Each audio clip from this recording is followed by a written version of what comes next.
হয়েছে ওই নামাই করো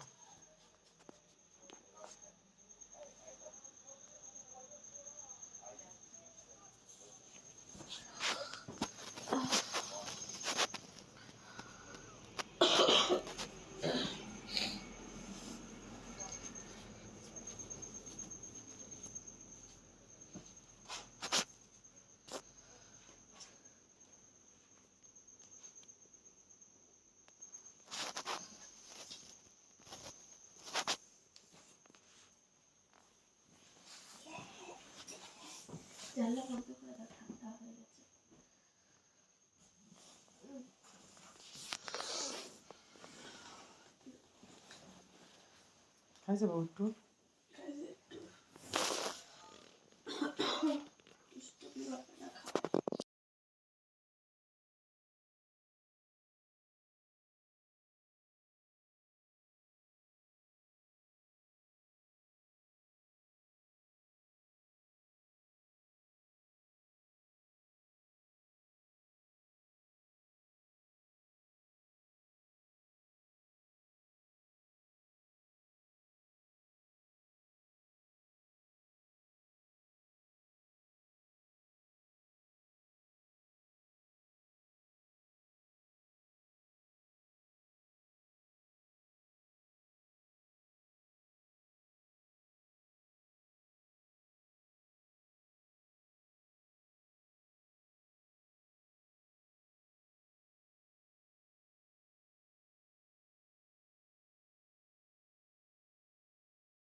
who are basically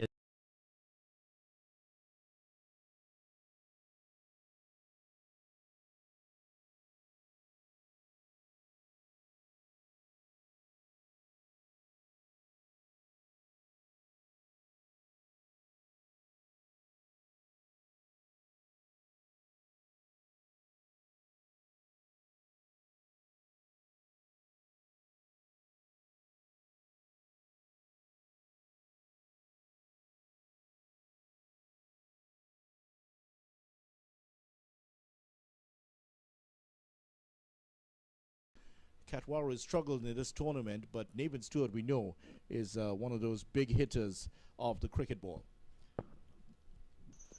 disappointed please again like that they decided to go with Steven please like Katwaro. everyone They've been targeting the short boundaries, which is to the right of your picture. Katwaro has not had a great tournament here, but opening once again for the Blue Devils. Thought he was pretty disappointed with the glove as well in the last couple of games. He put down a couple of catches that cost them that last game that they played. They've lost 2 games on the trot and they had no result as well, so that has affected the Blue Devils. Edged off the bat of Nathan Stewart and running away. 1 bounce to the boundary for 4. So Stewart is off the mark and the Blue Devils are underway here with the boundary. Fortunate there.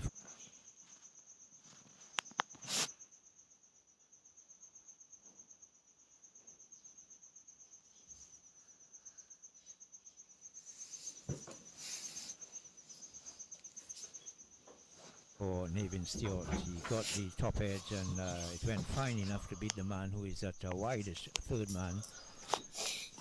So that goes into defense. Here is Rambilal short, wideish. Nathan Stewart having a mighty swing that top edge in it down to the fine third man boundary for 4. 4 without loss. Stewart is on 4. As I said, I'm a little disappointed that Katwaru has been asked to open again. He didn't have such a good time at the bat in the last couple innings. Doesn't seem to be in the best of nicks. But let's see how he goes this time. He hasn't yet faced any deliveries. This is Ramdial, a very impressive, tall, fast, medium bowler. That's again going for a big shot. Just to emphasize your point now, Katwaru did have a good time with the bat last time, 36 of 25. A lot of ones that went off the edge in that. He had 0. He got a first bowler against the Soka Kings, first bowler against the Scarlet Ibis Scorchers, and 16 of 12 against the bottom team. That's the Kokriko Cavaliers in the last 4 games he's played. a third man fine, and then there's a point on the boundary. Those are the two saving the four, and the man at point on the boundary has to run around to the offside. Stewart almost collided with the bowler.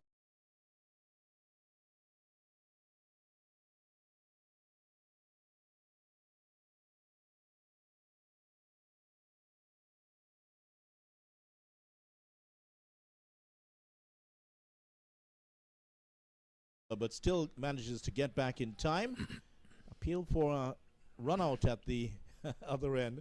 And Adrian Ali, who is the keeper, Councillor Adrian Ali, actually, very much a politician these days and still playing some cricket, was asking for the DRS, which is not in evidence in this competition. Ramdial has 3 men on the onside who are in an inner circle, so no one protecting the boundary on the onside. So quite a bit of gaps on the onside. There's a short fine leg, there's a man at straight to short mid-wicket, then there's a normal mid-on. Big gap between short fine leg and straight mid-wicket, but here's Ramdial. Stewart goes for the big hit and gets all of that. That is up on the stands. Wow, that's landed on the roof here. That is one of the biggest sixes we've seen in this competition. And no, that was massive from Nathan Stewart. 6 runs. Yeah, exactly. Massive hit. Have a look at this. Down on the knee, slog sweeping. Nathan Stewart got the bounce, and that traveled high and far. And I don't think it has come down just yet, video. It sounded as though it's landed on the roof. It did land on the roof, and it has not come off. So that they have now decided to get a new ball, and rightly so. Someone's going to get a fortune here if Nathan Stewart continues to bat, because he's going to hit a lot on top of that roof there. Well, that's his strong shot, really. The slug sweep, he gets under it, and he lifts it with tremendous power. That one was well timed. It came off the middle of the bat. So that's 12 runs coming in the first over. Ramdial was doing pretty good until that final delivery. I'm pretty impressed with him, Ramdial. I like his approach to the stump, and he has a nice, very high action. He generates some pace as well. I understand he's from the Sandy Grande area. It'd be interesting to know his age, video. I don't know if you have it offhand. I'll have to check that for you. But a lot of cricketers coming out of that Sangre Grande area. They've produced so many outstanding cricketers over the years. Yannick Karaya, of course, is from that area. And the woman who took the last wicket for the West Indies women against world champions England yesterday, Anisa Mohammed, also from that area. What a celebration that was. There was some outstanding cricket played by the West Indies women, beating New Zealand and England, never beating England in the competition before, and doing so yesterday. I didn't think that was off the mark here. I didn't think that Anisa Mohammed could have run that quickly. She took off like a 100-meter sprinter when she got that last wicket, and no one in the team could have caught up with her. Yes, a big celebration, and of course, there was also a huge celebration when Deandra Dutton took that catch. What a catch that was! Well, I can tell you, she would have put some of her male counterparts to really think twice when they saw her take that catch. I mean, that was really outstanding. But in the Superman dive, Akil Malone continuing here. That one's going to be wide. Left alone by Nathan Stewart. And Stewart could hit them very long here. Even with the long boundary on his leg side here, he can clear that significantly. Long career for Nathan Stewart, 36 now. And Beef Stew, as he's called, has played for the Barbados Tridents, also played for the Guyana Amazon Warriors in the CPL. He did represent the Red Steel, I thought, at one time, video. Comes off the pad this time of Nathan Stewart. And he has been training also with one N. Puran, Nicky P, Nicholas Puran. And there are some videos of the two of them practicing doing the deadlift and squats and all of that last night. And Puran has called out Nathan Stewart to match his achievements in the gym. This one's hit high out towards the long on. That's going to be one.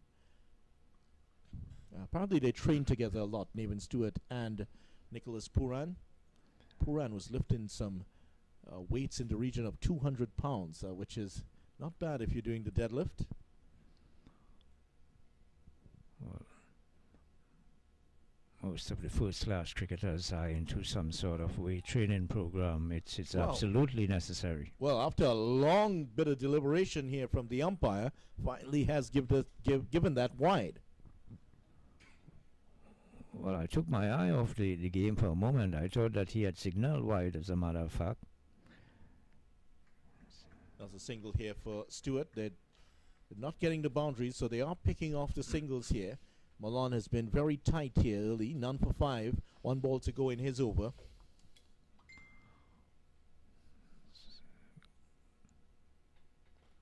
Oh my. Almost took the head off Niven Stewart there. And you see, that's why you do the squats in the gym, because look how quickly he got down there to avoid that one. Stewart is a very, very fit man, the man from Roxborough. And 2 overs gone, 19 without loss. Yeah. So that most of the have a look at almost knocking the head off Nevin Stewart, and as you said, quite fit indeed, got down quite quickly. Yeah, most of these guys are into some sort of weight training program. It's absolutely necessary when you want to play at a first-class level, and besides getting stronger, you get a lot fitter, and you know you are more energized. So a lot of players are involved in some weight training program. I'm not sure if during your time with the Trinidad and Tobago team, if weight training was part of the training. It was more cricket. The training was more centered around cricket. Yeah, well, they didn't have an official weight training program, and we didn't have all these sort of fitness trainers as well on the team. You had to do most of the work by yourself, so weight training was more or less a personal thing, and we were involved in it as well, David. Yes, certainly. Yeah, we always looked to try to get stronger, because we knew that you needed a certain level of strength and fitness to play at a first-class level, and we had a pretty tough regimen that we used to follow in far as weight training and strength training was concerned. Katwaru will pick up some runs here.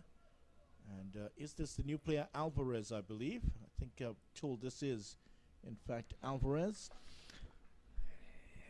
Let's confirm that for you. But Alvarez drafted in for the Steel Pan Strikers for this game.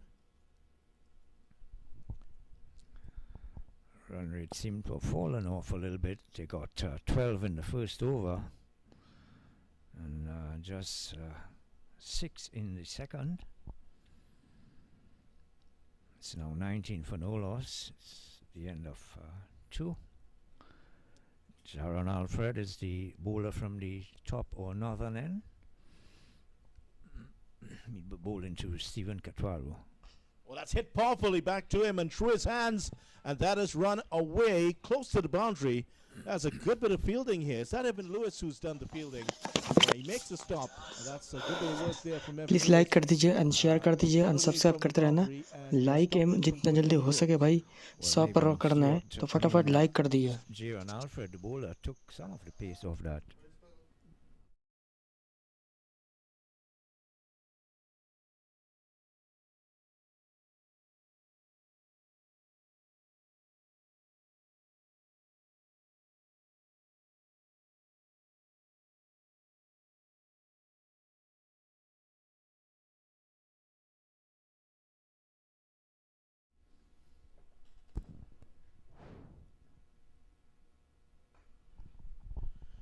More runs here. That's some good bowling by Alvarez. And who's coming?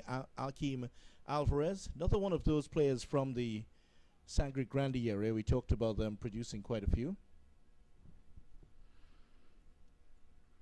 Alfred, in fact. Sorry. Just apologies there. It is Alfred, in fact, who is continuing. Akeem Alvarez is a very steady left-arm orthodox Left-arm spinner. orthodox, Yeah, that's right. very powerful hitter as well. That's And a that wide. Cut away. Akeem Alvarez brought in for this game. And the Steel Pan Strikers playing 11. Evan Lewis is playing in this game. Anthony Alexander, Kirsten Kalicharan, Akeem Alvarez, Adrian Ali, the keeper, we mentioned him already. Jaron Alfred, Utman Mohammed, Stefan Ramdial, Akil Malon, and Vikash Mohan is the Strikers playing 11. Another powerful hit down the ground. And that is one more to the total here. So he's kept it quite tight, Alfred, in this over. Yeah, that's a decent over from Jaron Alfred. Pretty decent all-rounder, Alfred. He bats pretty well, and he's a good slip catcher as well. Game didn't seem to have come along. Thought he had a lot more promise than where he is at the moment. Another good delivery here. This has been an impressive first over from Jaron Alfred. And at the end of it, it is 24 without loss. Stewart on 14, Katwaru on 7. And they have not been able to get the ball off the square quite as often as they would have hoped here in this opening partnership. 24 for no loss, and that's the end of over number 3. So the scoring rate has fallen. They started at 12 runs in the first over, so good second and third over from the Steel Pan Strikers. It's a very, very tense game because both teams would be looking to qualify for that sole semi-final spot that is left. We've got the first and second teams in the Leatherback Giants having emerged the winners after the Soca Kings, who have been leading the tournament for most of the time. They went down in the earlier match today, and they have now got to play in that sole semi-final to try to reach the final. Katwaru still struggling to get this ball away here, and that another example, straight to mid-wicket that time. Imran Khan is the new bowler.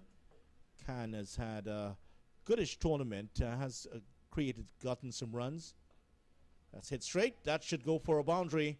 Straight into the Dream 11 sign. And Katwaru getting another boundary here. He hasn't been fluent through this competition, but picking up a valuable 4 runs here. Yes, he has laboured so far. 11 coming off 6 deliveries. Stephen Katwaru. And now he's going to be caught here, swept that around, and that's taken. Katwaru has perished here, and he's gone for 11, first wicket down for the Blue Devils. So his laboured time in this tournament has again happened here, and he's out for 11 of only 10 deliveries. So Imran Khan striking there, getting Stephen Katwaru to look to play the sweep shot, got a top edge, and there's a man at short fine leg who took a very simple catch. So Stephen Katwaru has not looked in the best of form in the last couple of games, and this evening as well he struggled a bit. Just the one boundary, getting caught short fine leg. The first wicket falling with the score at 28, and Chit Gully makes his way out to the middle. Thought Chit Gully should always be batting up the order in these T10 matches. He's batted most of the times at the position he's going in now. That's number 3. So we'll be hoping to really pick up the pace quite quickly. Remember, they have lost a lot of games batting first and not being able to defend their totals.